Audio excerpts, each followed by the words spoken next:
Oh my God.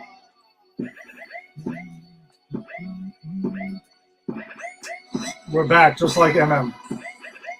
That's who is back. Like MM, that's right. Just like MM, just like suiting up and just we're right back in the shit. So that's where this is at. I forgot the intro was slightly longer than I wanted it to be.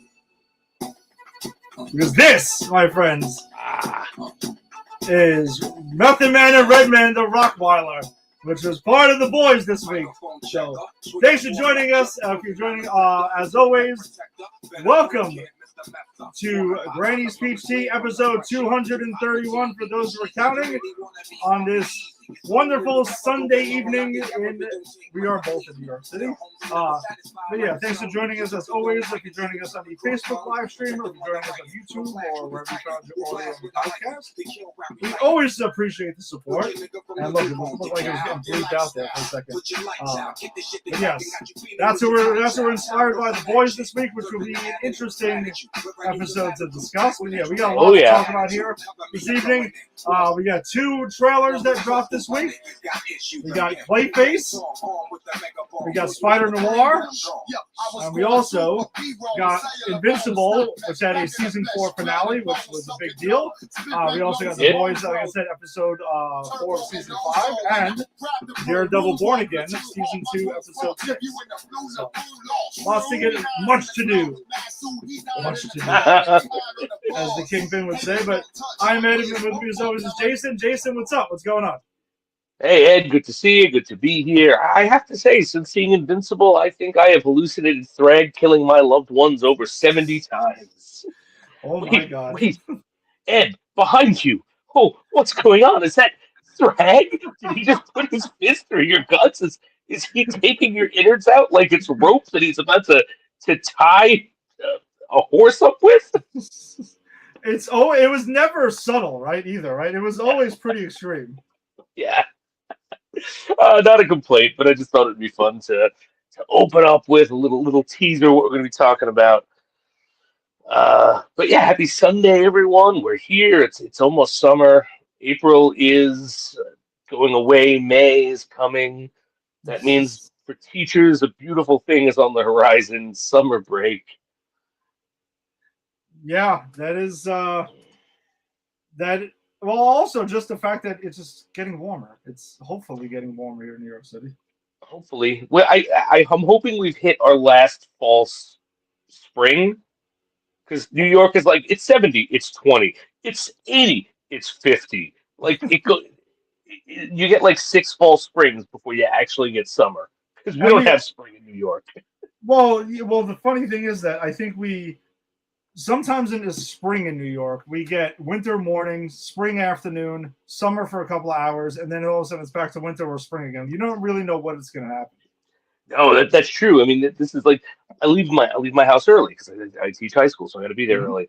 I'll leave and it's 40. It's cold. I'll leave my school at 2:39 or 2:29 precisely, and it's warm. It's like 70. Yeah. This is why people get sick a lot this time of year. That's it. So you don't know what the hell you're preparing for from minute to minute.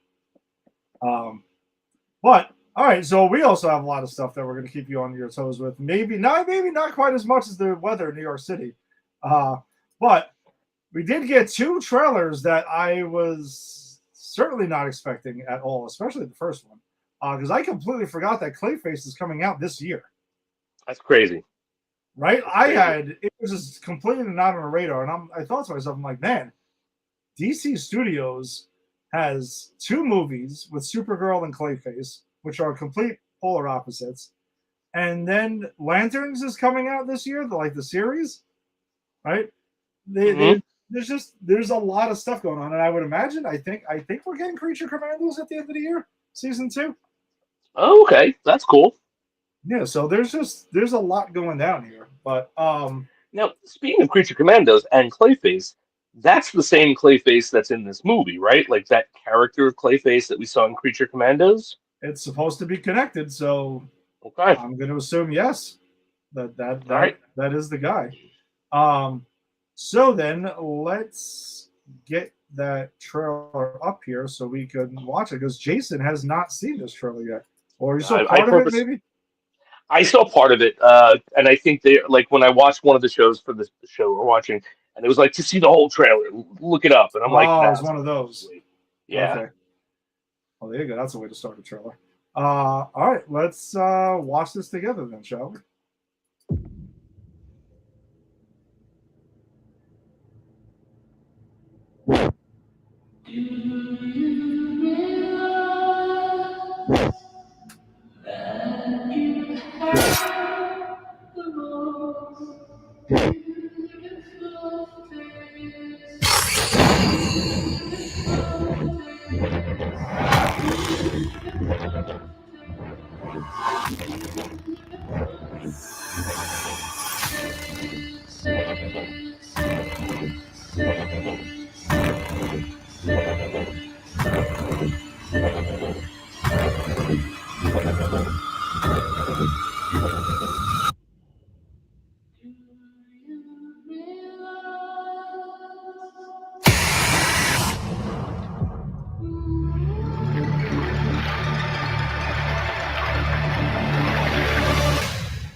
All right, that's interesting. That is an interesting trailer.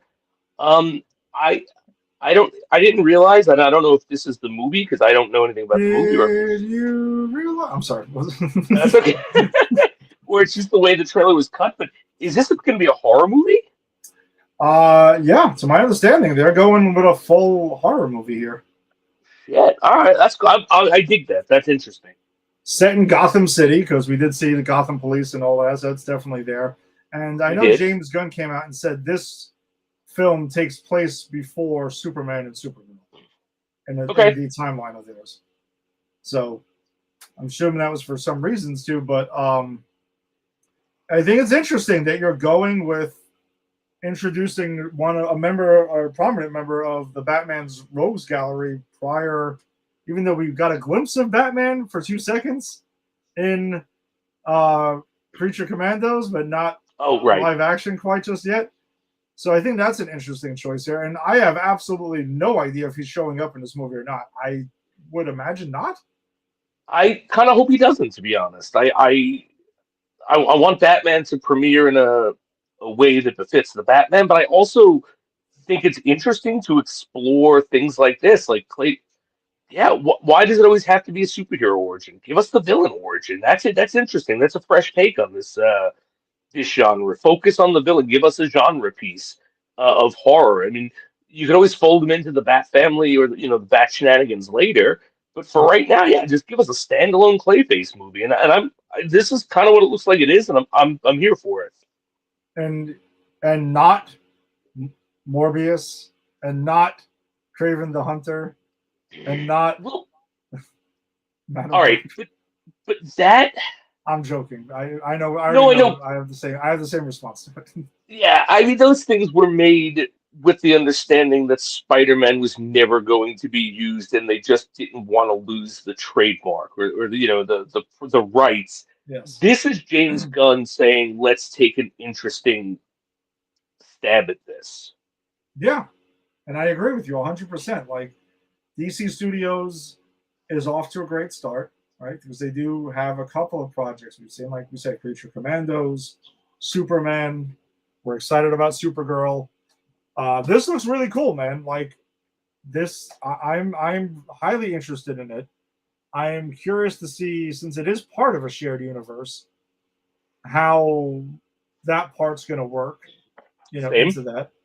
I don't know. Maybe a post credit where, I mean, maybe that is where we get a Yeah, tease of Batman of some sort. and I'd be okay with like a little hint. I don't. I still want to see him. I don't want the first time I see Batman in this new DC universe iteration, to be as like haha, wait till next time in the post credit. Like you can show the bat signal or something. Give me an Yeah. indication Batman's there. But I'm really hoping they save the premiere of Batman for something that's kind of like an epic appearance, not just like, come to the next one. Yeah, I can see that. Kind of like how we got in the finale of Penguin. Right, exactly.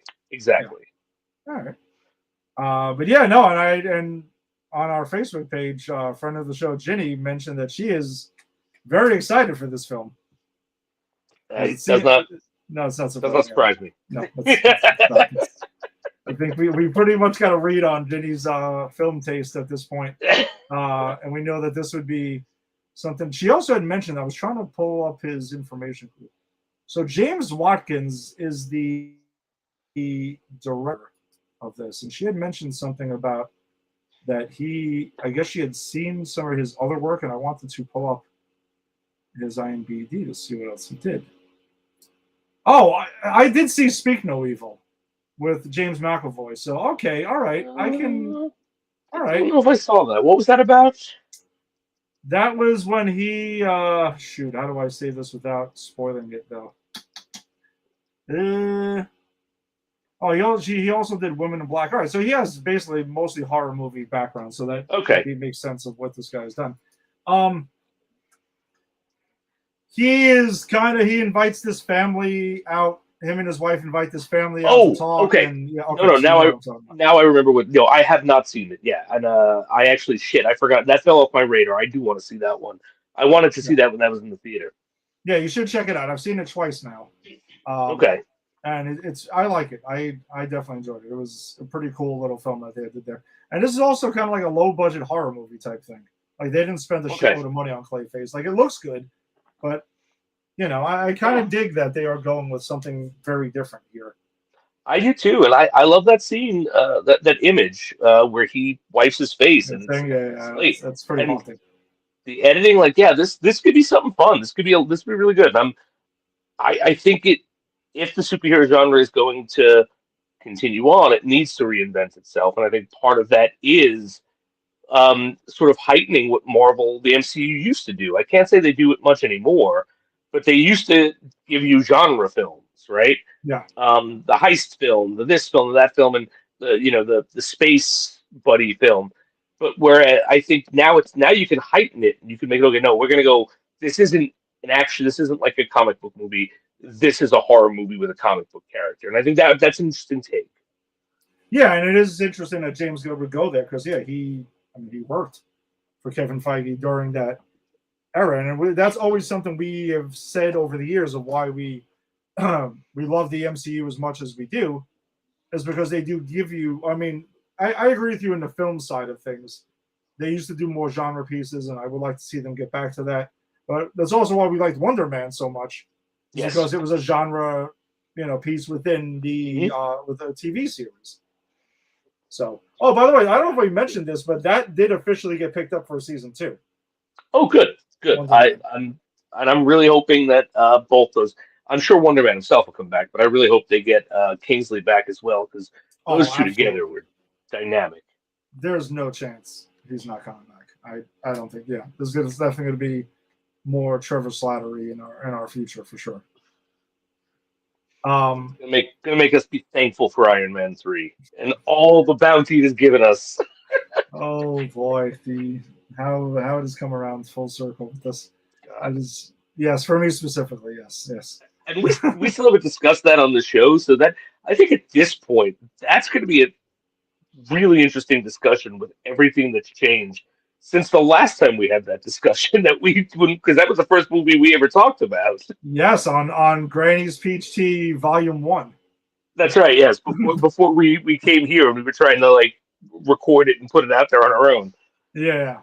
So because this is you could say this is unofficially Granny's Peach Tea Volume 2. That's true.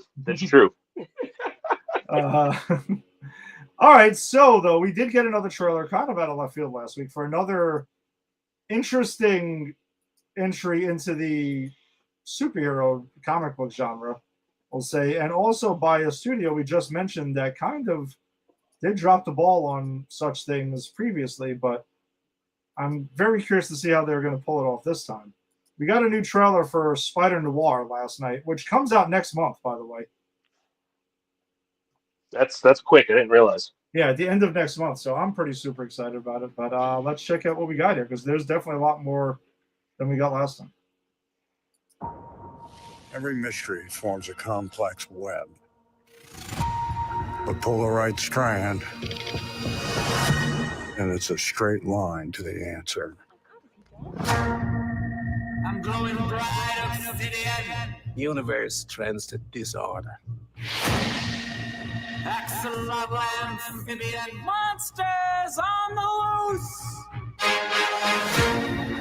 Unelemental chemical. All you can do is fight to keep the chaos from your door. I came here to offer you a job. My friend disappeared. You haven't given us much to go. What can I say? The world's a dangerous place. But I think you're braver than you let on.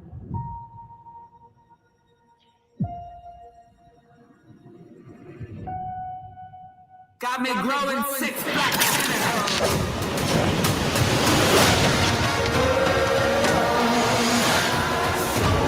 You've been in a hole ever since Ruby died. We're chasing ghosts. Maybe we can be alone together. This is your chance to put that shovel down. So what are you waiting for? Let the best man live. This is how it ends.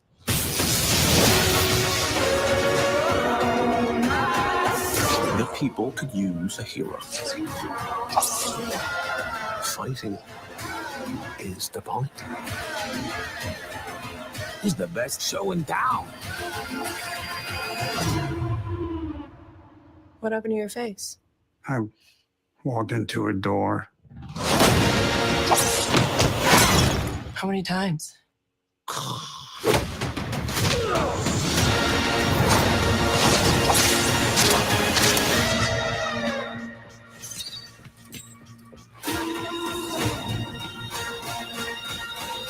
Well, that's new. Yes, it sounds crazy, I know.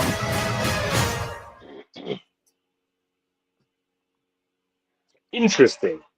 So do you think that door that he ran into a few times, do you think he was scraping at it? At the door. I think so, and then it hit him. Yeah, exactly. All right, so what do you think? What do you think? What are your thoughts? Dude, I am so excited for this show, man. It is, just looking at it, I'm like, in what alternate universe would I have been getting a Spider-Man series starring Nicolas Cage as that Spider-Man in black and white, which is an option. And yes, I've said I'm going to watch it in both. I will watch one. The first time will probably be my black and white, and the rewatch to take notes will probably be my color version, because I do want to experience it like that. I think I might watch it both as well. Yeah, I kind of feel like I have to, right? Like if I had to pick one, I would admit I am more into the black and white version, but I'm curious. Yeah, like, I think if I were picking one, I would also go the black and white, because I thought in the trailer it looked cooler, but I do want to see what they do with the colors as well, because it looks like they're putting attention and detail for that as well. So yeah, so it's just so out there. This is something I never would have imagined in my wildest dreams, and it's actually happening. it's crazy. And yeah, for Lord and Miller being behind it gives me all the confidence that they're gonna not be the Sony destroying the Spider-Man property. It's seeing Sandman, Electro, Silvermane, like a version of I believe we're getting a version of like Black Cat as well, and who else? Who knows? I mean, they could really just go crazy with this, right? Rights be damned, because this is alternate universe. Yeah, and I did read the run of the first run, the initial run of Spider-Man Noir. So, I mean, I really am excited for this, man. This is one of my most anticipated projects, I would say, of the year, to be completely honest. And this is a year of a lot of cool shit coming out. But this one is such. This is one of the ones that's like completely just so unexpected, and I feel like it somewhat can't miss in a way. Yeah, I think it looks really fun. I think that I love the 20s feel of it. I think I've never read Spider-Man Noir. I know nothing about it except for what I saw of him in Into the Spider-Verse, which I did like. Mhm. I think if it was anyone else at this age looking like he does in this, I'd be like, maybe Nick Cage has been miscast, but nah, Nick Cage is always miscast. That's the brilliance of Nick Cage. He makes it work. He's been miscast in every single thing he's been cast in, but he always makes it work because he's Nick Cage. So I am excited to see Nicolas Cage his way out of this. Yeah, and we're definitely going to get some like classic Nicolas Cage moments. I could already see that. We have to. I'm for it. I'm here for it. To be completely honest, that's part of my expectation here. I think you and I both agree the best thing about those Ghost Rider movies was Nicolas Cage. Well, the first one, no. I think the first one, the best part about it was Eva Mendes, but that's a whole nother story. Well, but I like it. Another thing. Fair enough. But the other part of that, though, no. Nicolas Caging is made it entertaining in a way, where it's just like this, and then the second one he goes completely off the rails. Oh yeah, as the whole movie does. But anyone wants, you can go. That was back in the hundreds. We did that. I mean, God, we've been doing this forever. Yeah, it was definitely somewhere in the hundreds where that, and we had an interesting discussion, and that's when we scraped at the door. We scraped at the door a lot. Yeah, we sure did. But he's doing another Marvel character. There's just so much about this project that it just seems like it's impossible that it's happening, but it's happening. Yeah, this seems like a project that I would hear of, and I'd come on and I'd go, "Wow, imagine the multiverse where this project existed." Wouldn't you just want to visit for like an hour the multiverse where Nicolas Cage plays Spider-Man Noir? I mean, because that's too crazy to have ever gotten out of production. That's what other multiverses are saying. Exactly, and somehow it is. That's what I'm saying. We're excited about it. And I know it doesn't guarantee anything, but I am genuinely excited about this, man. This looks like it's going to be a hell of a lot of fun. I agree. Yeah, it seems like it's going to be the shit. So, but we got about a little less than a month before it comes out. Yeah, all right, shit. We're almost there. And which will give us something else to cover as we start wrapping up the shows that we're covering now, because Invincible, that we're about to start, is about to end. The Boys, we don't have many left of that. Yeah. And how many Daredevil we got left? 2.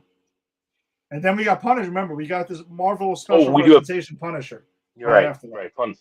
So we got some good TV coming up for a little bit. Yeah, but this is going to take full center stage when this happens.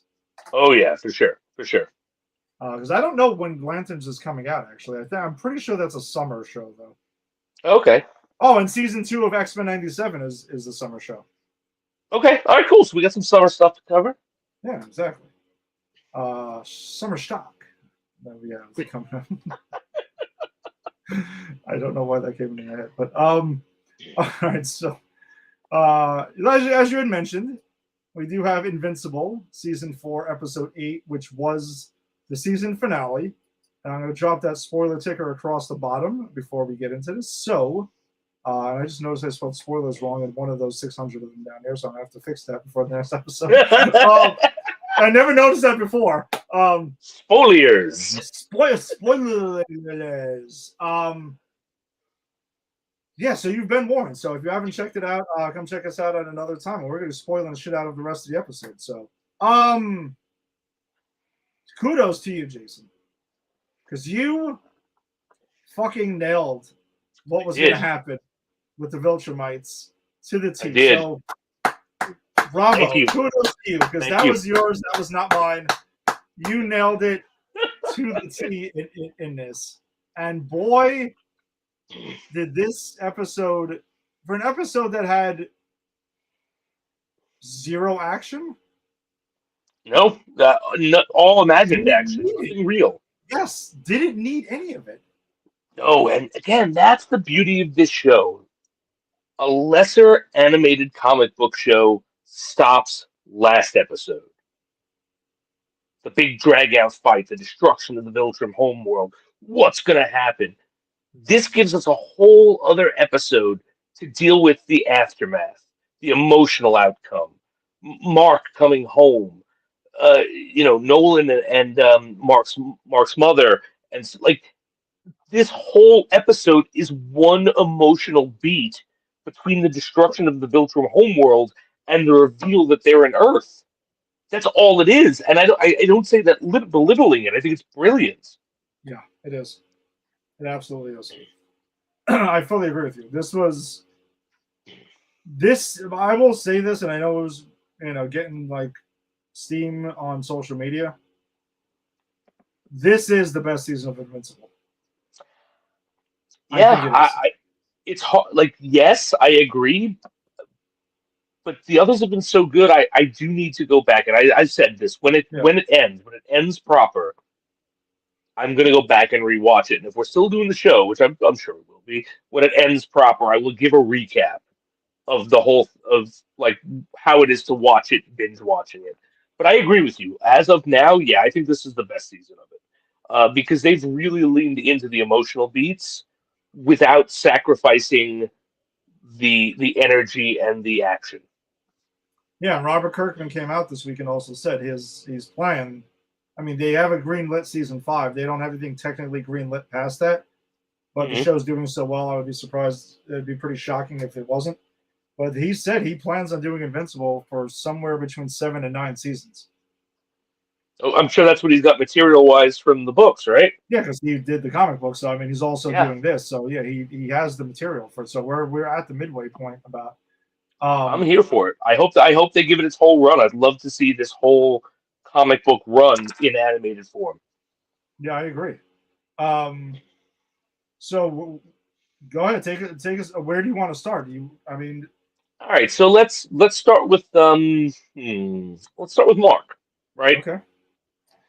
I think we'll start with Mark and end with Nolan, and we'll get everyone in between. So, Mark comes back. He's having panic, anxiety, and he's hallucinating. Like his anxiety is so bad, he keeps hallucinating Thrag showing up and like murdering the person he's talking to, his mother, his Eve, his friends, Cecil, everyone that he cares about. And to the point where, and they don't shy away from this. He goes to Eve, I need help. I'm not doing well. He cries. They cry together. He goes to Cecil. Hey, and remember when we ended last third season, him and Cecil were on the outs. They were not good. Cecil didn't trust him. Mark was kind of a loose cannon. Mark is different now. Mark is like, of course, I'll give you the debrief so you know what's coming. Cecil, remember when you said I could talk to someone if I needed help? And Cecil, like, and this is why I like that character Cecil, because he's like, oh yeah, for the debrief can wait. We're on that. Yeah. And Mark is really messed up. And there's a moment, and I love this moment. I think it's my favorite moment of the episode, where he is going to leave Eve. Because Eve tells him, and I'm sure you saw this coming too when he got back and she had her powers back. You know why but she shares with him that she had an abortion. She thought he was dead. And he breaks down and they cry together, which I think is a beautiful moment. And he's about to break up with her. He's about to say, I can't put you through this. He's about to make that decision for her. And she doesn't let him. She says, no, it could be me out there next time. We do this together. You don't make this decision. And I thought that was a really nice moment because that's what you need in a relationship, especially a relationship with superheroes, and what everything that just happened. And I thought the way they handled Mark's aftermath of literally destroying a planet and living in fear that the Viltrumites were coming for him was done perfectly. Yeah, did you fall for any of them? At least the first one? No. All right. So I fell for the opening. Okay. Right? Because the episode opens with the Viltrumites coming and destroying, fucking up the planet. Yeah. And this is Invincible. Yeah. Okay? That could have happened. Nolan killed more people, really, in an episode in the first season. So I watched it, and then when they walked it back and it was a dream, I went, oh. everyone after that, there were little like visual cues Mm-hmm. that it was false. But that's why it was thrown at the end, because the end, when Thrag actually shows up, there were no visual cues, and I'm like, oh shit, is that really him? That can't. That's it.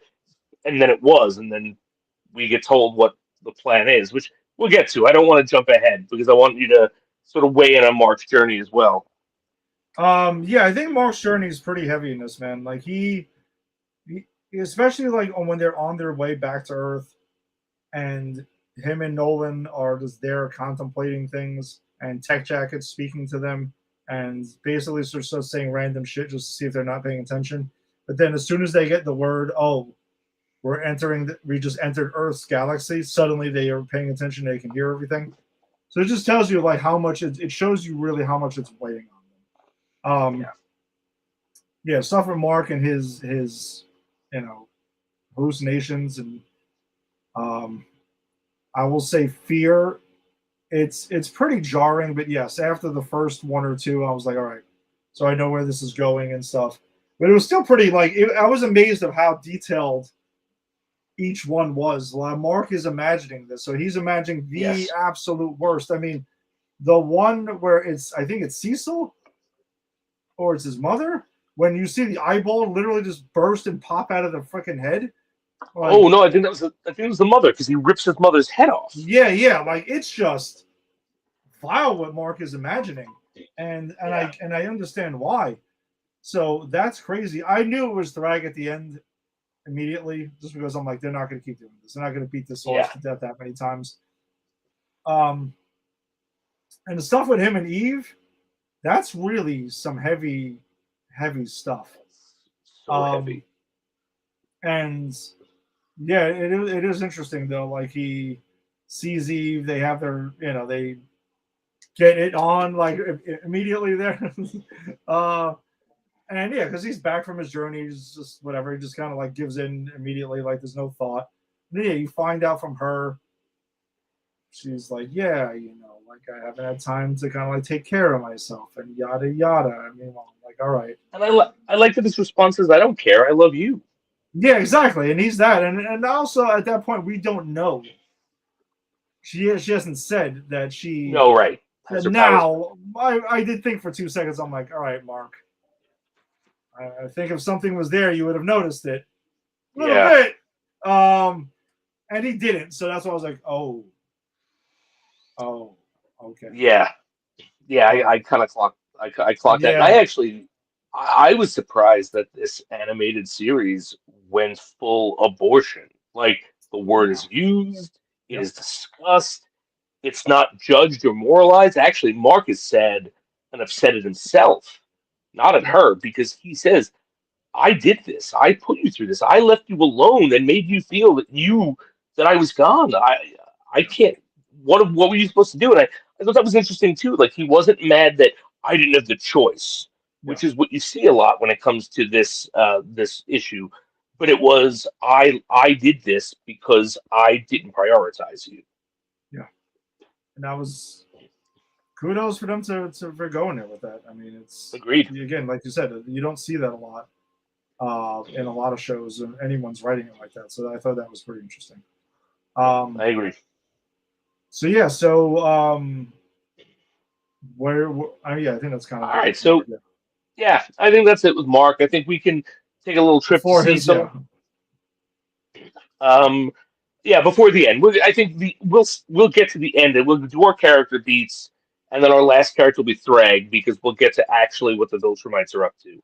Mm-hmm. So Cecil, real quick, because there is some Cecil action in this. He, of course, is rallying the troops once he finds out that the Viltrumites are going to be after him. He helps with Mark. But you do see, and I was thinking, I hope they didn't forget this, which I didn't think they did. I was just hoping to get back to it before we moved on to the season. The Robot and Beast Girl are still in the other universe. And you see them open up a portal because they're trying to get them back.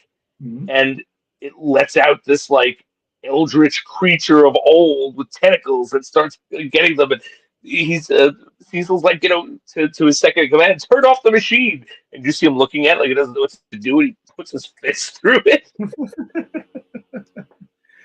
Yeah, that was the storyline I was wondering if they were going to get back to, because I'm going to be honest, like, I following along with this, I was just kind of like, it did kind of was put to the back burner for me. Not that obviously I knew it as soon as they brought it back, but I'm like, yeah, there's been so much other heavy shit, and we haven't really talked about it in a minute.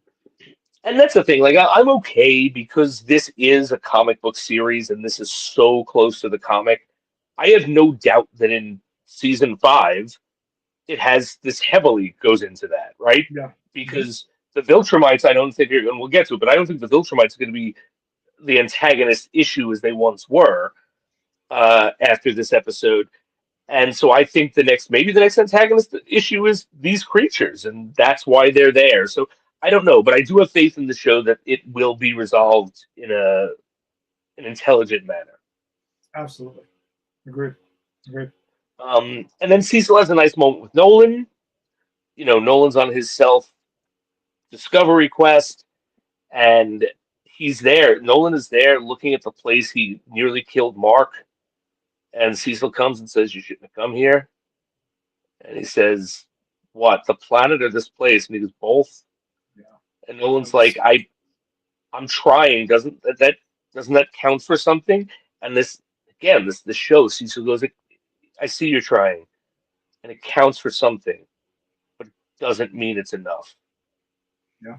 And then he tells him, like, "I'm going to help you defend against the Viltrumites." And he goes, "Look, if the Viltrumites come, I'm going to call you, and I expect you to get your ass here with the cavalry way before the 2 weeks you say it's going to take. But until then, get the fuck off my planet." Cecil laid it down for Nolan, man. Like, he's just... Yeah, and it just shows, like, Cecil's not scared of him. Well, you know what? In the sense of, like, Omni-Man Fire would have tried to... Yeah, exactly. That's what I meant. Yes. Like, yeah. Yes, he wants him off the planet. He wants him away from him. But what I'm saying is, like, he's not, like, bending the knee to him. He's just more like, no, I will fight you. Like, I will do what I can. Everything in my power to combat you if I have to. Yeah. Not just like, please don't hurt me. Right, exactly. And that's what I respect about Cecil. Like, even if it's a no-win situation, he's not bending the knee. Yeah, exactly. So yeah, that's the Cecil aspect. Did I miss anything with that? No, he was pretty quick, but pretty small. And then we got Mark's mom, and then Nolan, and then I think we're done. Oh no, and I guess we should talk about Alan too. But yes, let's get Earth swept up. So, we find out that Mark's mother has broken up with her boyfriend, but they're still friends. She, of course, tells Nolan off, as she keeps doing, and Nolan keeps trying to, "Hey, give me a shot." Nolan gets kind of aggro with her, and she's like, don't do that with me." And I love that he says, don't treat me like you don't know me. You knew me. But it's just not everything. Yeah, that was a really interesting conversation, man, because, like, she's still laying it on him and stuff like that, and she has every right to be. And for the first time throughout any of this, Nolan pushes back. Yeah. Because otherwise he'd kind of just taken his lumps and just shut up for the most part and just said, I'm trying. But at this point, he pushes back against Debbie a little bit because he's just like, it's like you said, you knew me. Like there was we did have some sort of a history there and stuff like that. Like part of it was me and stuff like that. Like, I thought that was interesting to see that Nolan's at that point where he's like, I'm fucking busting my butt over here to do anything I can. I'm not going to take this forever, but I'm also not going to go like psycho on you. I'm going to try to stand up for myself a little bit. And let I'm going to stand up for myself. Yeah, exactly. And I think, that they've had a lot of conversations, and I'm curious. Do you think they're going to get back together? No. Because I think that you think so? I don't know because now, not back together proper, but I think they might hook up because pretty much she gets convinced by her ex-boyfriend to go, Oliver. We don't see Oliver this episode at all. He's in a hospital in space. And she's like, I want to be there with him. You know what? Forget it. I'm going to go with Nolan. You're taking me. Let's go. Yeah. And so they're going to be together for a while. She did say to him in one of their previous conversations, like, the worst part about it was how good it was until it wasn't. So she hasn't totally Men in Black wiped her memory of it.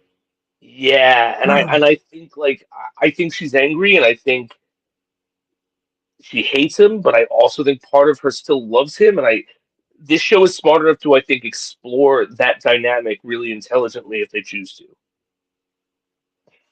Okay, I can kind of see that. I still don't think they get back together, but I can see where they can dabble in the concept and explore that relationship more. Maybe not get back together, but maybe there's an evolution or something that happens. I just don't think it's going to remain this antagonistic the whole time. I think no, there's going to be some warming, some forgiveness, some maybe even redemption. I don't know, but something is going to happen there. That's what I think. All right, I can get on board with that. And then Nolan, as we said, Nolan is making the rounds. He's really trying to he's really trying to get everyone to forgive him. He's really worried about Oliver. His whole plan is, I'm going to go see Oliver. He comes back to Earth just to protect them. When Cecil tells him to get off the planet, he leaves. I think that's really it with him. Like, there's not much outside of like the redemption arc and him trying to get back to Oliver. That's really it. Yeah. Is it Alan the Alien also dealing with his new role as the one in charge of the what was the name of it again? Coalition of Planets? Yes, Coalition of Planets. Why can I remember the name Coalition of Planets but not the name Debbie? What the fuck is wrong with my brain? I don't know. I got nothing for you. And the fact that was one that I couldn't, I was really drawing a fucking blank on for some weird reason. Because I'm like, Mark's mom, the cool chick, Oliver's mom, you know what I'm talking about? Oh, Debbie, yeah, right. And you're like, what's it called? The people together, like, oh yeah, Coalition of Planets. I mean, come on, duh. So he's got a lot on his plate, man. He does, and I think it's really interesting that he's trying to find his voice. They're pushing back. He's trying to, because he's not used to being in charge. But Thetis has given him a lot more than anyone in charge should be given. He pretty much says, look, Nolan knows this exists, but doesn't know the plan. No one else knows anything. Here's a scourge virus. The one that nearly took out all the Viltrumites when I gave it to them like 100 years ago or whatever it was. Yeah, finish them off. From the grave. I was not expecting that in the fucking post-credit scene. I'm going to be completely honest. I was not either. What? So, yeah, no matter what happened, he was like, if there's one alive, there's too many. That's it. Yeah. And I can't really hate him for it, because I completely believe that if he survived to initiate his own plan, he had no plan of surviving the Scourge virus himself. No, he was willing to take everyone out for the betterment of it. Like, he really was invested all in to wipe out the Viltrumites. Like, no matter what. And unfortunately, destroying their planet didn't do that, because now what are they doing, Ed? What's the plan? So, as Jason correctly predicted last week, they are here on the planet of Earth, living amongst the people. But Jason, what are they doing with the humans? Oh, there's a lot of getting it on for procreation purposes only. Yes, only procreation things. So, yeah, at the end of it, when Thrag and Mark meet up in the sky, they have their conversation, and it is a chilling conversation. It is. By the way, and they're living amongst the people, and basically just like straight up, like, dude, this is what we're gonna do. And we did say this last week though, when he fought, that the way he acknowledged Mark. Yep. He was, and again, you called this to the T. That it was. He showed that it was possible at a very high level too. Basically replicating Viltrumites almost to the T, and saying we're going to live amongst you. And I think it's interesting too because they're not enslaving Earth. Nope. They're not taking over. Thrag literally says this: "You're going to agree that we are going to live among you. We promise not to out ourselves, not to use our powers, not to mess with the natural way of things or the world or government. All we want to do is live amongst you and procreate and rebuild the Viltrumite, not even empire, just species." And Thrag has a really interesting line here because he says, "When I was raised to be the emperor, it was to save the Viltrumite bloodline, to save our species, to elevate our species." And we talked about this last time. I think he is feeling the effects of losing what he felt was the cream of the crop of his species. Yeah. The ones that survived the culling. Yep. And now this is him trying to rejuvenate that. Now, of course, once they get big enough, they're going to go back to their old ways. We all know that. But Mark doesn't have a choice because they pretty much say, we both survive or no one survives. Like Thrag says, we'll destroy this planet and our chances of survival as well. We all go down together or we all thrive. What's your choice? Yep.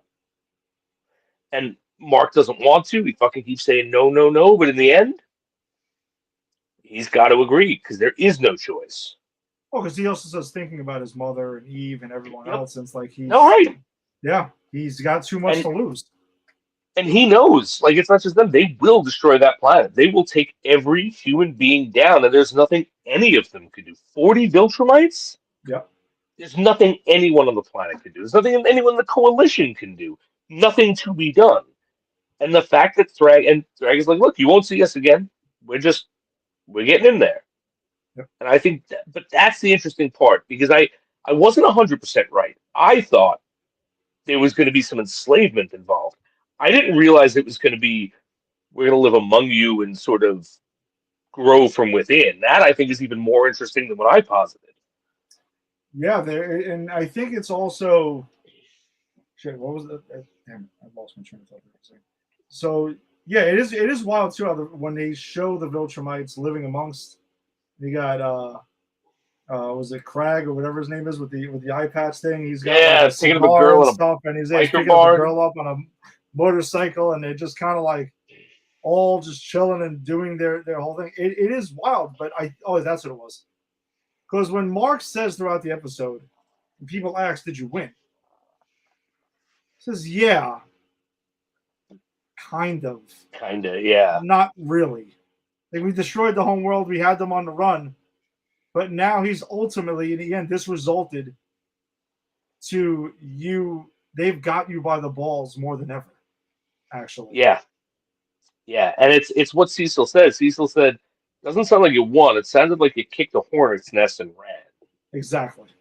Yes. And that kind of is like, and I think that's why this episode is so interesting too, because you would think at the end of last episode, yeah, they destroyed the Viltrumite home world. Yeah, such a show of power. But what was that going to accomplish? It didn't take any of them out. All it did was piss them off. Yep. And also make sure, and also it resulted in what they did. Because they have no home planet to stay on now. So now they're going to go to yours and like, all right, well, this guy stood toe-to-toe. We've seen firsthand that it can work. Now we're going to do it. Just like Mark. We want a bunch of Marks right now. Now, here's an interesting question. And I don't know the answer to this because I don't read the comics. But I hope this is explored. Nolan comes to Earth every much as a Viltrumite as any of those 40. Mm-hmm. Right? And being on Earth and having a child and making relationships with people on Earth changes him. What if what they're about to explore is not the Viltrumites taking over from within, but how living on Earth changes them in similar fashion to Nolan? is an interesting call. And I think that's. Do they end up turning? And I don't know. That's what I'm thinking. Like, if next season, again, I have no basis for any of this because I don't look any of this shit up. I'm lucky I have time to watch it for the show. But I remember when Nolan in the first episode goes through the portal and takes out that whole race of alien creatures that we're now saying might be the big bad of next season.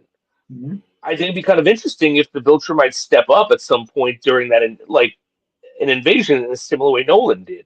Not even in a we're the good guys way, but in a no, under our protection way.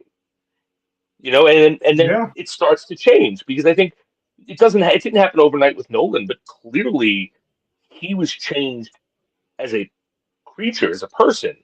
And I think it would be really interesting if they play around with, like, what does it look like when evil can be changed? Yeah, maybe long term. Maybe, just maybe, the Viltrumites are not the big bads of this entire run by the time it's over.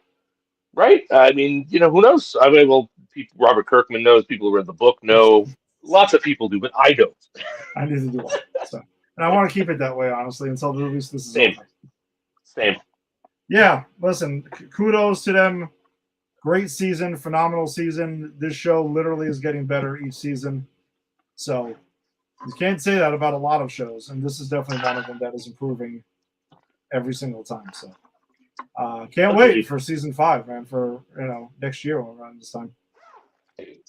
I hate that I gotta wait a year. I know. It's a bit much. But hey, at least we know it's consistently coming down the pipeline, right? True.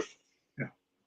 All right. So next up is a show that we know is wrapping up, and which, by the way, news came out on Friday. Gen V is not getting a season 3. It's not? Nope. It's over. Oh. But Vought Rising is coming out next year. And that will be That's a prequel, right? That's the prequel around Soldier Boy and Stormfront. Yeah. All right. I mean, I guess I don't know where they're gonna go, where they would go after what they're doing anyway. That's just kind of a bummer, though. I like Gen V a lot, and Yeah, I wish I knew it was going to be the end when I watched it and we reviewed it. Yeah, I agree. Yeah, that was a bit of a bummer. I don't know if that was always the plan or not, but because they didn't announce the season 3 for quite some time, so right. Maybe again, I would imagine those character story arcs are going to get resolved in these last couple of episodes. So maybe that's what it is. Sure, but still, I did like it, and I was hoping to see it keep going. But yeah, me too. Yeah. All right, but let's get to the matter at hand. So I'm going to say overall, this was a weird episode because while I was entertained by it, I didn't love it.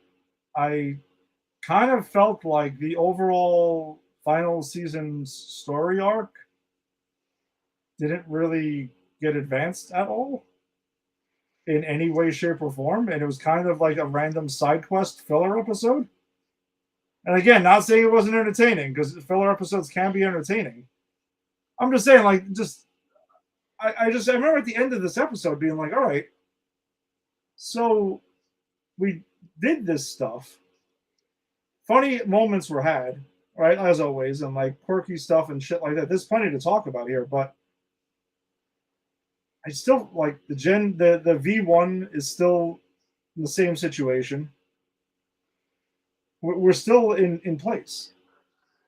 Yeah, I mean, I didn't love this episode. I do have some questions, but I think this episode was more for character development more than plot developments. Sure. Which I think you could do both. But I think I like moments. There were moments in this episode I really liked. For sure, absolutely there were. Yeah, but as a full episode, I felt there could have been a bit more meat there. Like something more needed to happen at this compound. Yes, exactly. That's my point. It's just that cool moments happened. But overall, I'm just kind of like at the end of it. I just sat there for a minute. I'm like, so we're still don't have the V1. We don't know anything further about it. Well, we know that it was taken by this guy that might Livewire or Bomb Shelter. I don't remember the Yeah, names. yeah. Livewire. But it was all right. Yeah, they know that it was taken by a soup that likes heroin, and that's their Yes. like go-to. That's their like what they got to hunt down. But I think I just felt like the resolution of what was actually going on at this compound. I think that was a bit of a letdown. Yes. Like it was this guy, so things I did like about this because it leads into what I'm going to say. I like that we get a bit more backstory on Soldier Boy. We find out that he was kind of like a rich little pussy, a crybaby who bought his way into the experiments. Um, I thought that was great.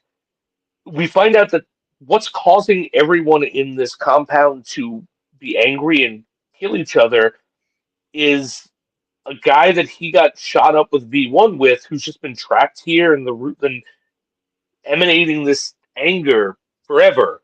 Yeah. And then Frenchie tricks not Homelander. Frenchie chick tricks Soldier Boy into killing him, and then Soldier Boy is like crying about it, and I wasn't sure. Like I was confused about what was going on there. So I guess I was too, where I wasn't really 100% sure with that. Like, I don't know if it's just because, like, was the things the guy was saying was right, and he was kind of being outed a bit. I don't know, really. I'm going to be completely honest. I wasn't 100% sure about that part.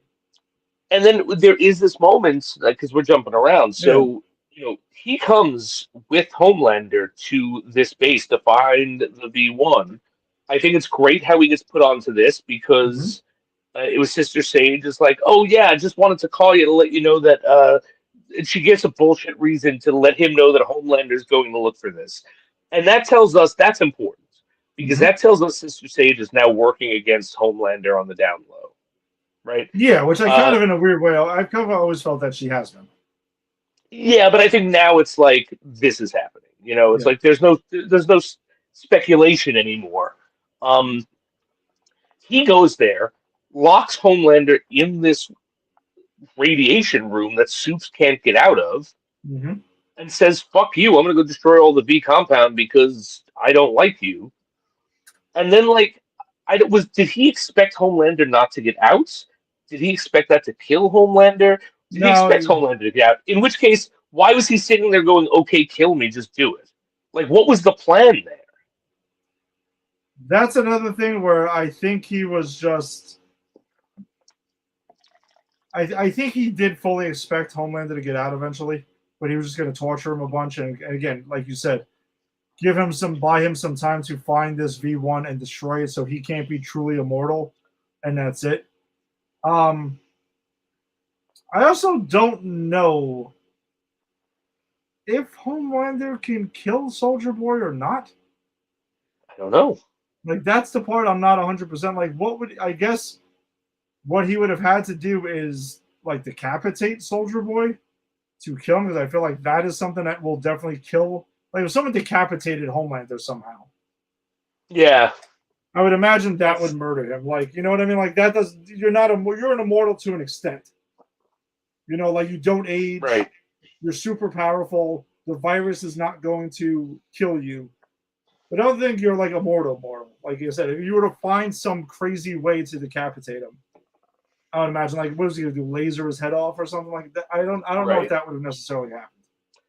Yeah, I don't know. So I found that all a bit confusing, and we'll see where it goes next episode. Homelander doesn't do anything. But that's theirs. There's a lot of pissing contests between them two. There's some great lines. I mean, they're both good actors, and they're really good at going off each other. Yeah, and then I guess the boys, everyone except for Starlighter also go to this compound and look for this stuff. They're being made angry toward each other. They start fighting. The only one who remains sane is Frenchie because he was a drug addict and fucked up his brain chemistry. I thought that was fun. we get Butcher getting to have a face to face with Homelander when Homelander can't do anything. Uh, I thought that was really cool and interesting. Like, there's some moments here. Um, but yeah, but that's all I could say. Like, and we'll get to the Starlighter stuff because that's a separate thing. But there's not much that I could pick out outside of they fought and got mad at each other, and then they weren't mad at each other and moved on. Well, that's what I'm saying. That's my point. Is that there were a lot of vile things that they were airing of the grievances, if you want to say, because even MM at the end says when they're out of there, he even says like, "I meant every word I said." Yeah. But then he's like, Butcher's like, "Are we cool though?" And he's like, "Absolutely." I guess they needed to get it off their chest and maybe to clear the air, like in a way. Right. Which because there was a lot of tension between the boys this season specifically, right? There was a lot of shit going down with them. And I guess that was kind of like, hey, let's just have a bitch fest, basically. They're going to let it all the fuck out.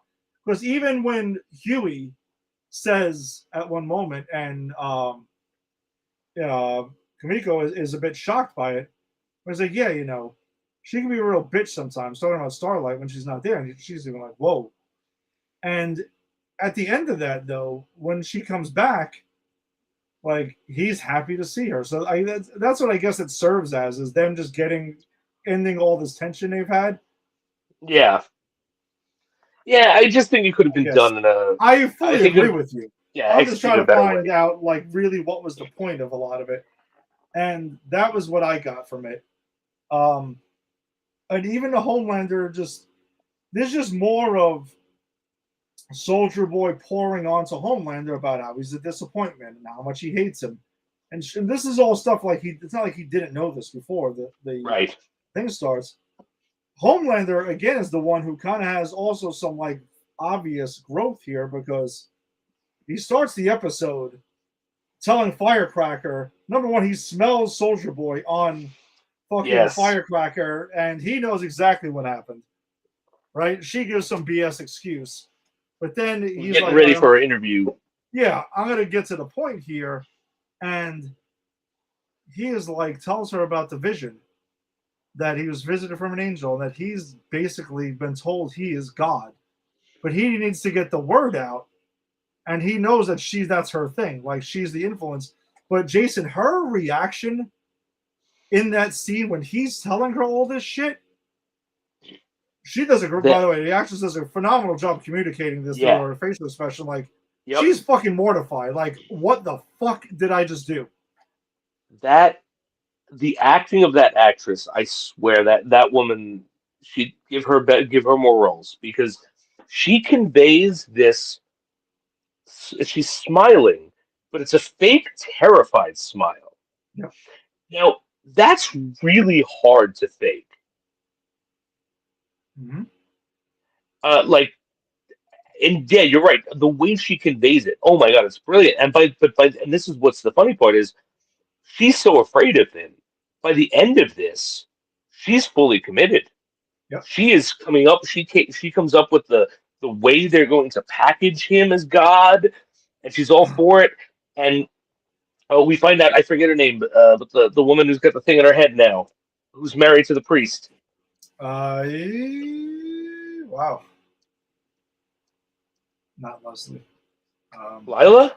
No, I'll look it up quick. All right. But anyway, this thing, so I was right about this. This thing was like, can read people's minds and give her the information. Yes. I think that was kind of said in this. And Ashley. She's like, Ashley, that's it. The creature in Ashley's head is like, oh, she's lying. She doesn't believe in any of this. But you see her like, Homelander, he's the next god, and we're going to do this. And I think it's really interesting to see people who are like, okay, I'm afraid, but so afraid, I'm gonna double down. And I think that's really interesting. Yeah, because even Ashley's like telling them straight up, how the fuck are we going to convince them this? Like, they're not buying it. People are not going to buy that Homelander is God, that he is over God. Like, people are so invested in their religions, they're not going to accept Homelander as the replacement. That's not going to happen. Although I think it's going to happen more than people think it will. And I think that's kind of the point. Yep, I fully agree with you. Who do you think Christians are gonna side with, Homelander or the Pope? Because we Yep. might not know the answer to that. Oh boy. Yeah, that's an interesting one there. And then by the end though, they get Ashley's husband over there, to preach it and to sell it, and he's all in. And by the end of the episode, Homelander is introduced as God, and to an acceptance there. So again, I'm not saying nothing. This isn't like a completely pointless butter knife episode, for lack of a better term, but I just would have liked to have seen some of the overall arcing stuff advanced a little bit more. And No, I agree. there are some fun moments, especially when they're in the camp there at the place looking for the V1, and there's the comparison of The Walking Dead and The Last of Us. That's So, fun. yeah, it's the same thing, just with mushrooms. Yeah, I that was laughing my ass off at that. That was pretty fucking funny. Something else I wanted to ask you in the meeting with all of the suits talking about how we're going to make Homelander God, right? Thank God you brought this up, because that's where I was going. Okay, wasn't one of them the worm creature that hated Vought and helped the crew Butcher get into the? Well, yeah, he's playing both sides because he's a writer. Okay, okay, that would confuse me because I thought he hated Vaughn. I thought he was against them, but okay. Oh, he absolutely does. But again, he's doing this out of he's two-facing this one. Okay. But he has some interesting dialogue, by the way, which I was going to mention, and this is the second time this season it's come up within dialogue from him, basically saying how difficult it is to wrap up a show. Yes. Convincingly. There are a lot of people who are taking these things as warning signs that they're getting a little worried that the show is maybe not going to stick the landing, and they're almost like trying to prepare you for it. I'm not taking it like that. I'm taking it more as like they're actually pumping out their chest and saying, you know how it's really hard for other shows to do this, but not this one. We know what the fuck we're doing. I actually think I'll take it a third way. I think it's them going, well, we know that no matter what we do, people are going to bitch and moan about us not sticking the landing because there's always a section of people on the internet that complain. So we're going to make jokes throughout. And anyone who thinks we stuck the landing, great. Anyone who didn't, we go, well, that's the joke. Yeah, no, I can see that too. That's the other way I would take it. But yeah, this episode, of course, it was like the, oh, see, look, it's starting to happen stuff. So, yeah. Again, I'm not saying it was like bad as in not entertaining, but I just feel like they were off to such. The first 3 episodes was a lot stronger than this one. Yeah. Overall, and I think we would. I don't think we would feel it if it wasn't the last season. Absolutely. Absolutely. Yeah, it always reminds me last season of Angel when I used to watch it, Buffy and Angel. It was a great last season, and the third to last episode was a good episode if it wasn't the third to last episode. But because of it was the last season, so close to the end, I was like, the fuck did we waste our time with this for? And I don't quite feel like that about this, but I do see what you're saying. Like, it is strange to that. Like, good episode if it were any other season, but we're in the end game. We got to pick this up. Exactly. That's really what I meant. If this was season 2 or 3, be like, all right, fine. We'd take it a little bit differently. But just that we're wrapping up. There are only 4 left after this. So it just felt like a weird time for, again, a air quotes filler episode. Right. And we do actually get an answer, which I was disappointed about. Oh, we yes. do get an answer about Black Noir, and it was, in fact, just this guy going method. All right, so I'm glad you brought that up, because that is a great way to end this segment. Do we think this... I have a weird feeling this might be a misdirect.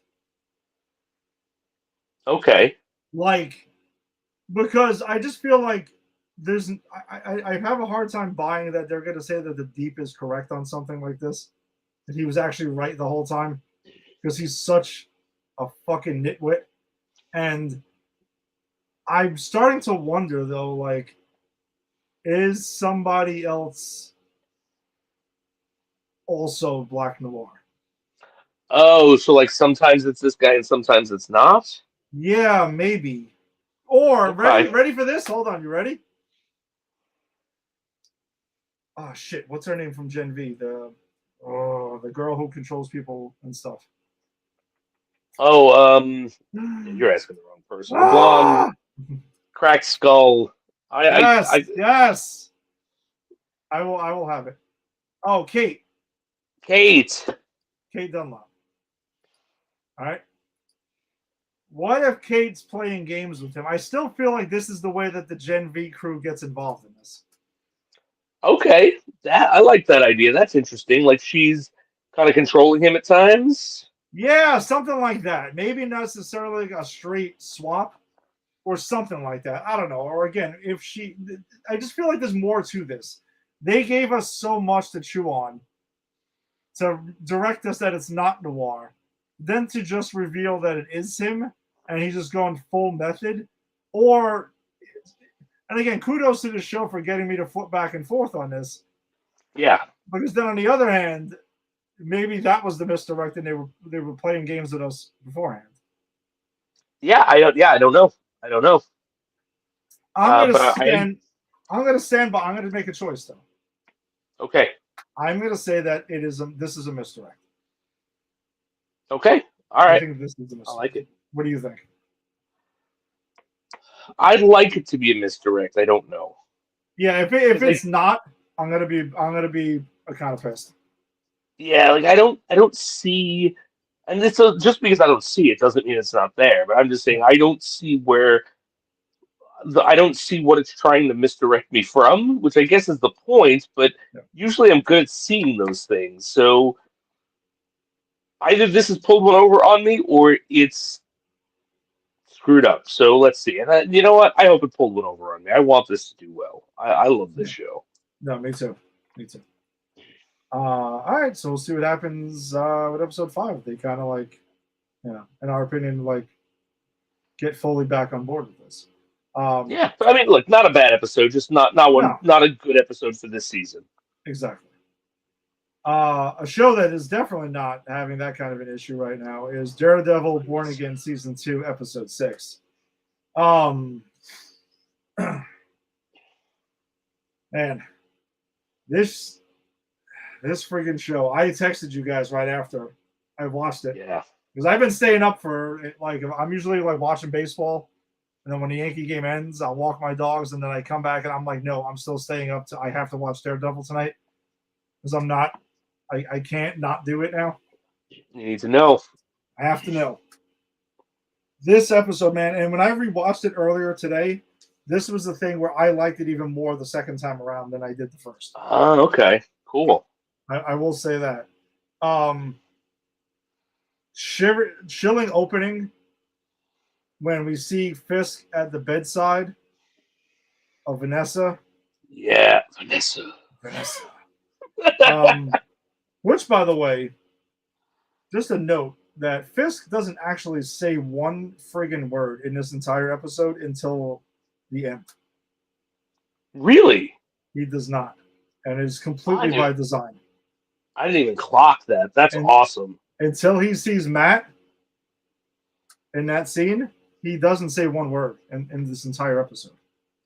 Now, granted, this episode shows him at his wife's bedside, dying, and her doctor coming over to console him. Holy shit. Goes to give him a hug, and he fucking doesn't say a word to him, and fucking basically squeezes him to death. Breaks his back, yeah. And then Fisk has done that in the comic, right? Yes, absolutely. Yeah. So as soon as he went to give this guy a hug, I'm like, so he's murdering the doctor, isn't he? Yeah. Oh, for sure. I know he was done. There was no way he wasn't. Yeah, that was a chilling scene. And again, just him going around, goes to his wife's funeral. People call him. Mr. Charles calls him, and he doesn't say anything. And a conversation is had with no words. Buck tries to. shit. Buck tries to talk to him and just kind of gives him a look, and Buck knows what to do. I'm just saying, Jason, if you get a chance, try to rewatch this episode. I think I'm going to. Rewatch it and just keep an eye on that. It adds a lot to it. The fact that he doesn't speak until he sees Matt at the end is crazy. I clocked it the first time around. But the second time around, watching the other scenes, like knowing that this was by design, made it even cooler. So we find out that Mr. Charles, from Mr. Charles, that Fisk moved the guns. That's it. Like, you know, he had them in Brooklyn and he was hiding them. No, he gave them to the ABTF. Because guess what? Fisk doesn't give an F anymore about anything. So he's going to go and load up his army, his Gestapo, whatever you want to call them, and he's going to make sure that they're funded. And screw that, screw Valentina, screw everyone. Like, it's on now. And that's where that thing goes. And Mr. Charles, that's when he calls him to try to, like, get into some shit. And Fisk takes the call and doesn't say one single word to him. And he gets off that call saying, oh, fuck. Like, he knows the shit's hit the fan with him. So, again, communication through Fisk's... People are scared of Fisk, and they know what's going on with him, and he's not even saying a word, which is just tremendous. And on the other hand, we got Bullseye is still with Karen and Matt, which we saw at the end of the last episode. And Karen suggests to Matt in this conversation, like, listen, he should fucking die. Why is he here with us? Fuck him. Like, enough. And she even communicates to Matt, the stuff with you and Fisk, maybe it's meant to be either you or him. Like, she goes back to callback again, and I love these last two episodes calling back to the Netflix series a lot. Because she even says, hey, that thing I had with Wesley when I shot him, I felt bad, but I didn't regret it. It was either him or me. And it ain't going to be me. Self-defense, basically, you know.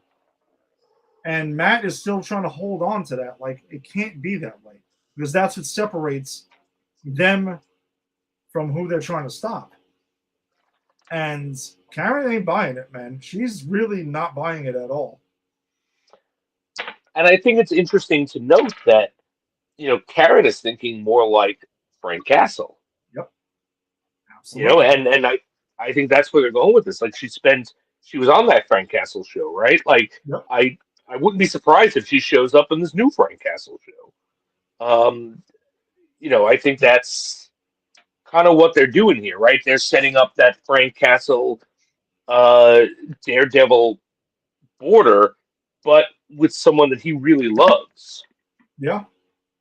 And he says so in this episode, you know, like there is that. But she also later on wakes up Bullseye because she's had it. She wakes him up, and Matt has to come back and stop her. We'll get back to where Matt was in a second, but when he comes back from his thing, he hits the gun with the billy club. The gun goes off. She was going to murder him. Oh, yeah, she was going to kill Bullseye. And the way that Bullseye talks to her, though, and lays it out for her, like, hey, Vanessa opened up the door. I took out Foggy. Now I should die for Foggy. It's just an equation. He's ready to go. He doesn't give a fuck. No, I think he wants to go. I think he never intended to survive this. Nope. Not at all. Any of it.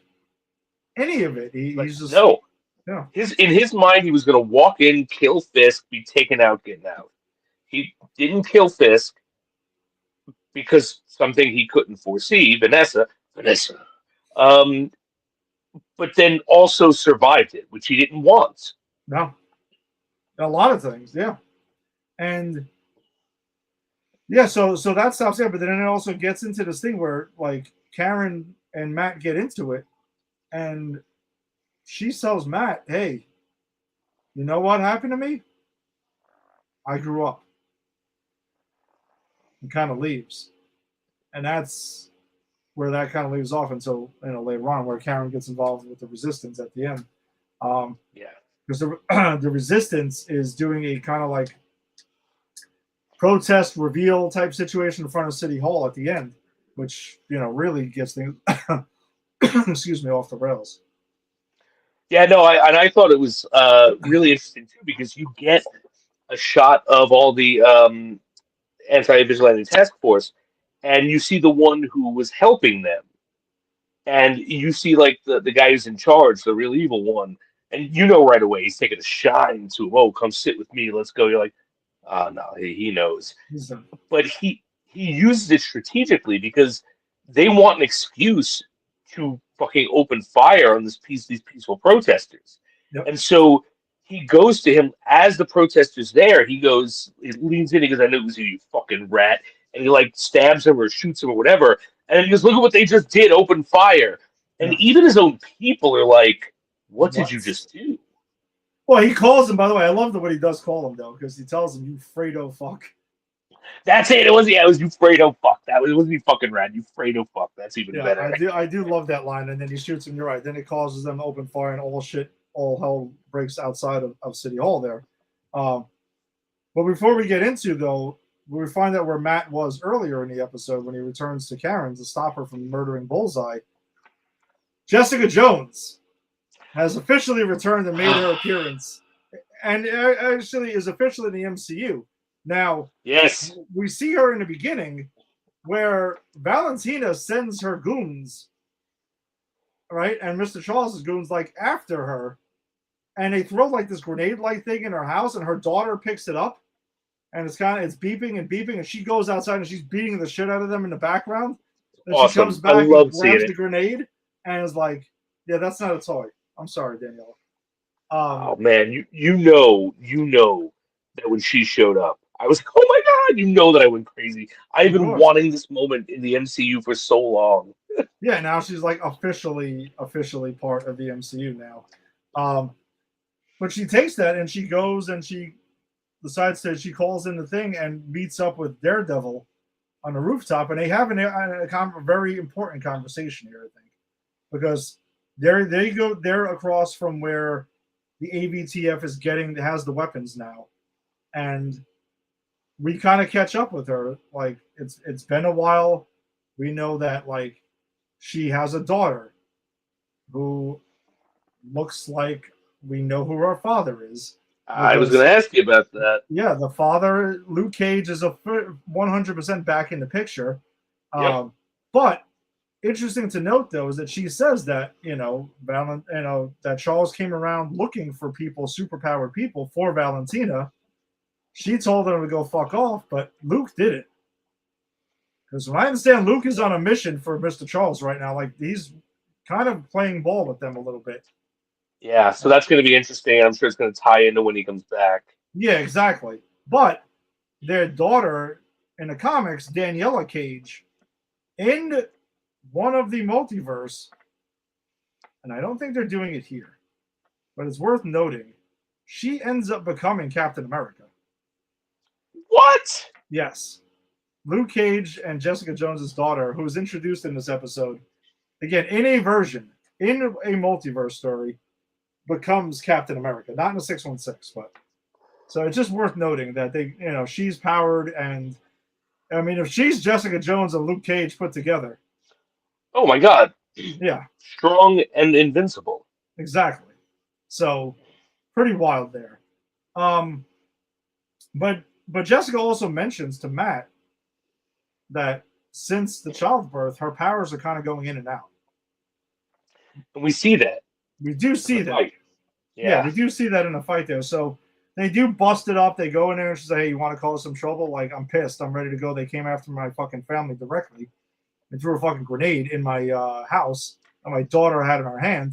And they go and they kick some fucking major ass in this thing. Their fight scenes are pretty awesome. But she also punches the head guy of the AVTF and hurts her hand. But then Matt kind of knocks him out quickly. And that was Rick was asking me, like, is this dude powered? And I'm like, no, Jessica's abilities are kind of going in and out. She lost her power there for a moment. Yeah, exactly. So that's worth noting. And that's why when he was about to shoot her, it was scary because we know Jessica Jones can take bullets. It doesn't like. Actually, we talked about like imagine how powerful her and Luke Cage's kid would be. Like, Yeah. imagine how powerful her kid would be. I mean, she has both of her and Luke Cage's powers. Yeah, no, I mean, she's a serious force to be reckoned with. So, Yeah. But that is the only time we see Jessica Jones in this episode. Right? She's kind of like in and out to help out, but I know we're going to see her more. But Yeah. It was cool. it was the introduction. It was great to see her. Catch up. I love Kristen Ritter as Jessica Jones. I love Kristen Ritter. Period. Anyone who wants to really her and the late great James Van Der Beek together. A very short-lived sitcom called "Don't Trust the Bitch" in Apartment 23, which was absolutely brilliant. It was such a good show. So yeah, I remember that. I didn't really watch it, but I know of it. we watched like Reg watched it way after it was off, and like I was of the opinion that it was stupid. But watching it because I have a huge crush on Kristen Ritter, so of course I sat down and paid attention. Yeah. James Van Der Beek played a douchey version of himself, and always gets me. That like if a celebrity is going to play a douche version of themselves, I'm in. Yeah, that is pretty. That's always funny. He also did that in what the hell was it? Jay and Silent Bob Strike Back. That's right, he did. That's right. I forgot he was in that. Yeah. So it's also Daniel's birthday, by the way. Which, by the way, I also remembered. I'm like, I was a little bit surprised you found out last week that was Gandolfini's kid. I didn't know that. Yeah, I didn't know that. But I do love though, and I'm not. You can go into it, but I do love what happens here between him and Phoebe because this was what I was talking about last week. Like I said, I was kind of disappointed in her because, yeah, he's not evil. He's not doing the right thing, but there's also a really good scene where, like, and I think it's this episode where someone says to him, like, working for the mayor, that's how people like us move up. Yeah. That's how middle class people move up, and that's all he's trying to do. And he does have real feelings for Phoebe, and I would have been disappointed if she was just using that against him to get the dirt on Fisk because they were friends. But she was not the woman I thought she was the woman that they were going to bury last week. She was not, but I guess they buried someone. He did it. Mm-hmm.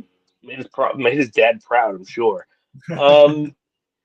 But then she goes to his house in Staten Island with him for his birthday, just to hang out with his family, and it's this real intimate thing, not in a sexual way, but in like, you're just coming to my world in Staten Island and hanging with my family and being a part of it. And Buck tells him, hey, if you want to rule her out, because Buck knows that she's the leak.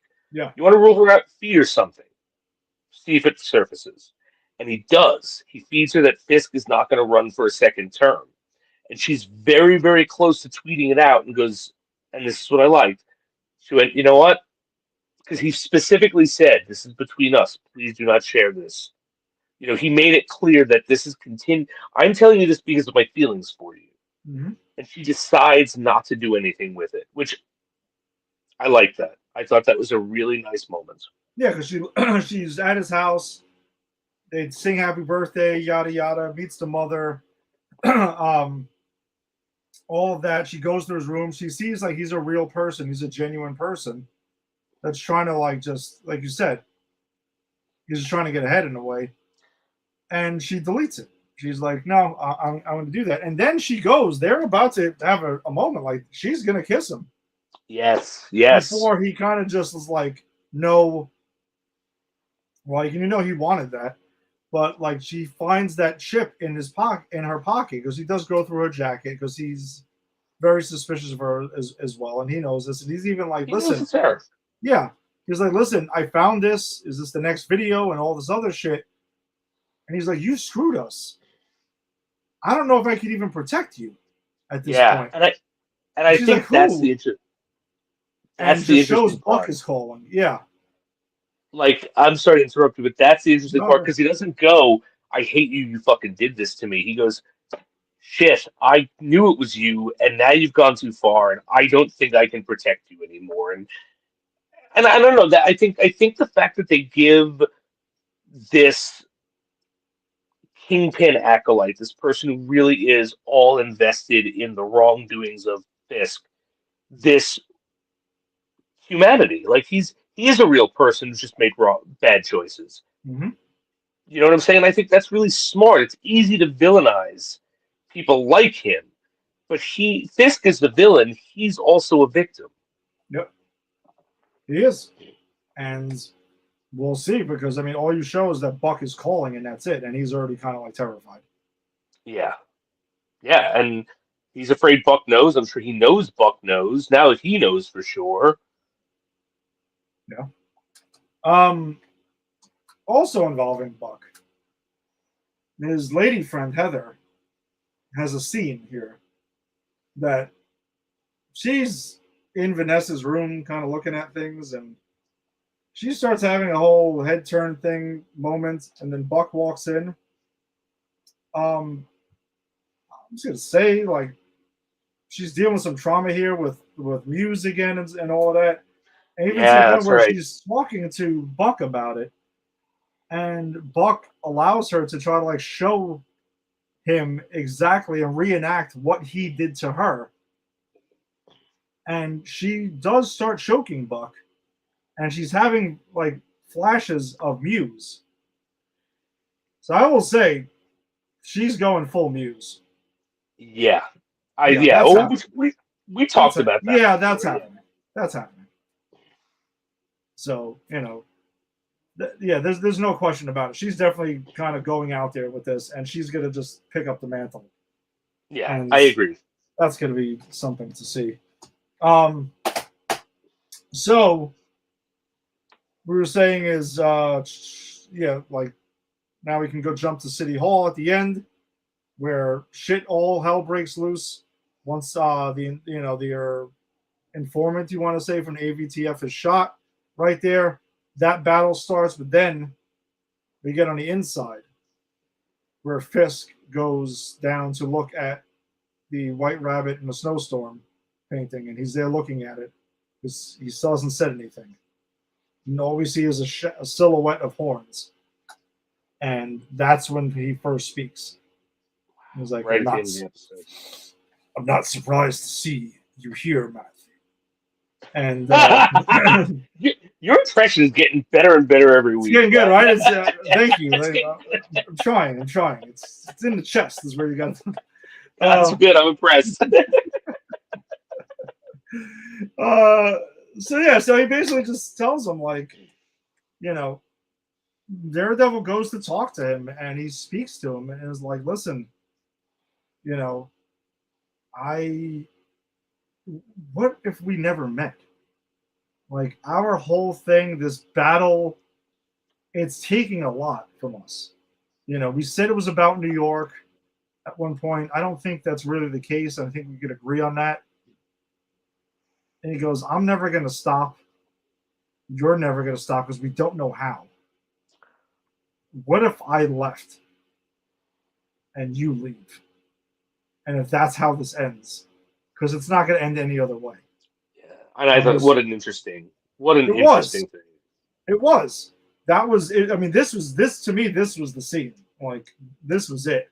And maybe even like the scene of the season, to be completely honest. And that's saying a big thing. And then though, when he gives the examples of how, he says foggy, you could see that Fisk knows where he's going with this. And he starts like twitching, no. And then when he says Vanessa's name, that's when he flips out. He's like, no. And he gets up and he attacks Matt. Big, heavy-handed, full-on swings. He's punching walls. And I'm glad that they at least acknowledged, like, it hurt his hand a little bit. He doesn't give a shit. Because I saw that I did also see this, like, behind-the-scene thing with the creators of the show, so I did have a little more insight into this. For the first half of it, and I'm glad that I saw it correctly, Daredevil's dodging him for the first part of this because he also sees that Fisk is just raging out because he has to get this out.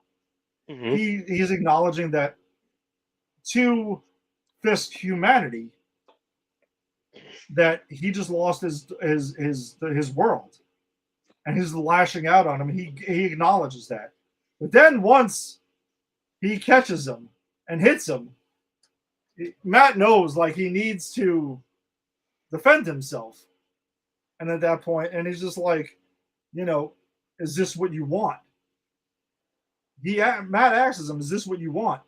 And Fisk is just like screaming, "Come on!" Like because he therapeutically, I think he needs this. Yeah, he needs to let it out. He's been holding it in. Literally, he didn't speak the entire episode. Yeah, and then he engages him. He takes out the billy clubs, and Jason, the way that this fight is choreographed, like the way it's shot, where like he's flinging Daredevil by his leg into the fucking wall, and Daredevil's jumping up and fucking kicking him and punching him, and he looks like he's half his size.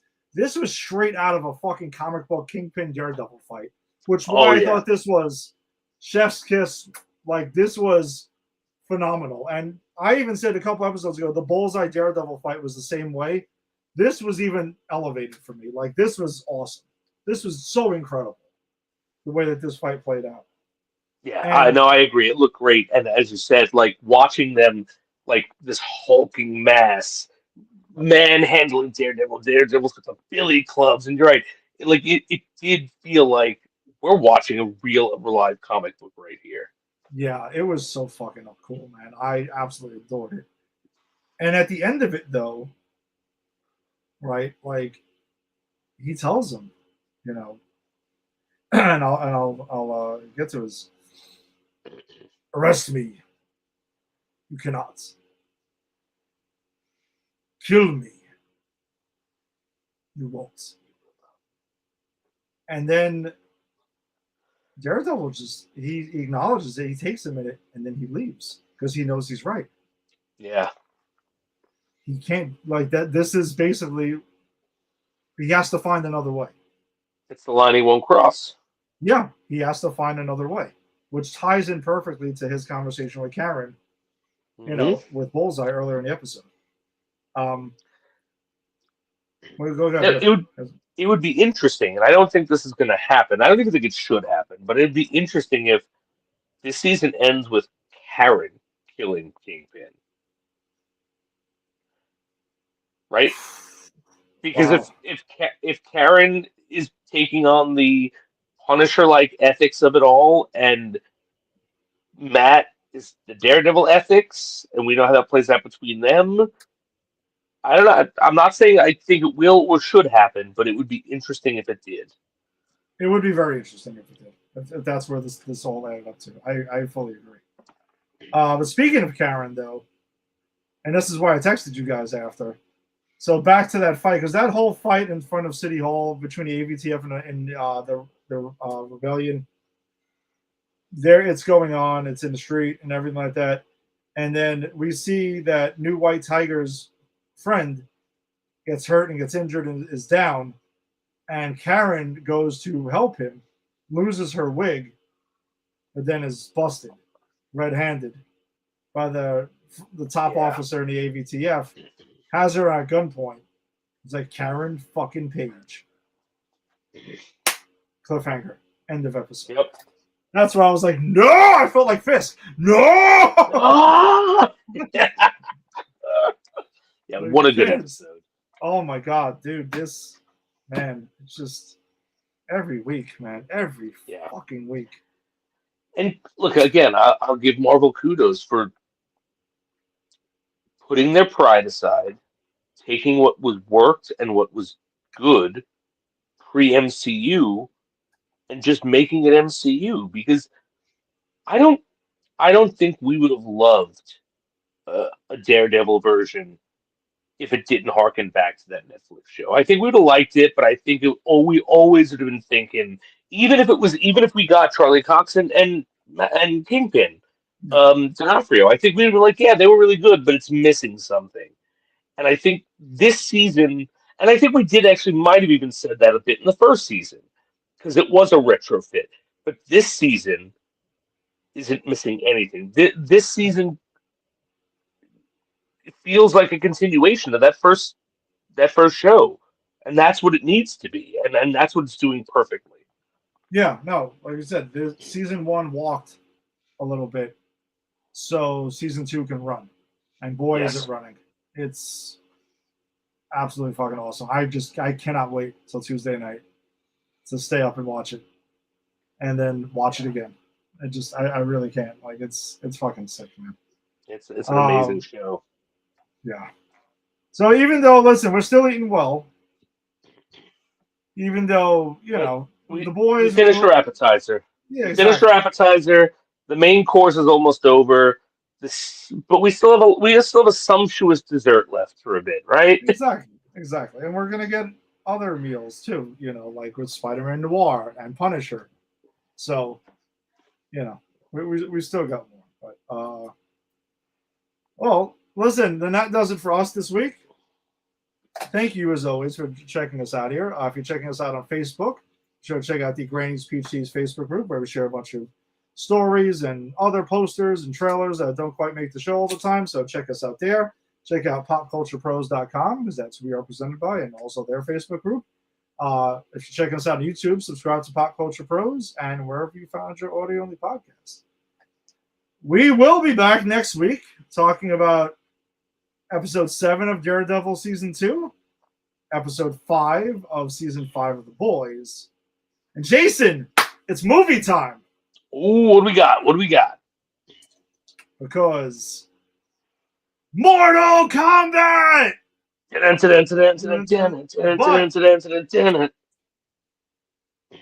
gotta listen, there's a sequel coming out. So we gotta kind of revisit the original sequel. Yes. All right. You got me all Time has excited. come for Mortal Kombat Annihilation to get its due here on Granny's Peach Cheese. So that will be our movie of the week, because after that, we will have a new movie. We will have Mortal Kombat 2. So, Jason, is this the first time you're going to be watching Mortal Kombat Annihilation in its entirety? Possibly. I remember many, many years ago when I still lived in Glendale, at the Goat Farm, catching it on cable, watching the beginning, and going, "Oh, you just killed my favorite character in the first 5 minutes. This is going to suck."